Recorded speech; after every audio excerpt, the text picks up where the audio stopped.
Let me give you a quick overview of the shopping list system so you know what is included. This is what the home screen looks like, and you've got quick links to the different pages.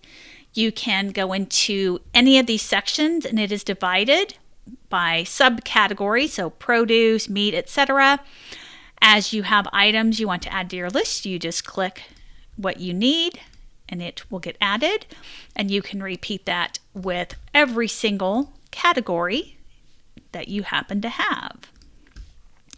And as you add them, we're going to go here in a second and I'm going to show you that it is over on our main shopping list.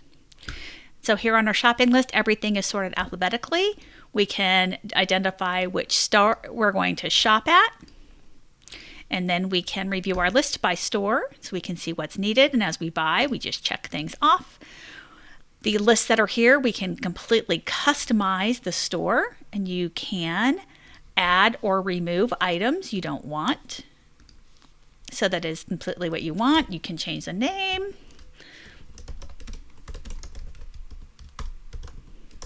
That it is a store you want. You can add and remove the departments. You can reorder the things. So it gives you access to everything that you need.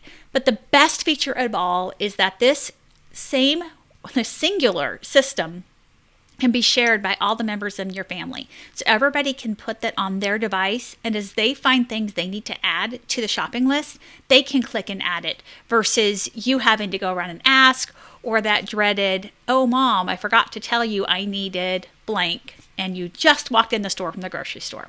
So there you go. That's the quick view of what the shopping list system entails.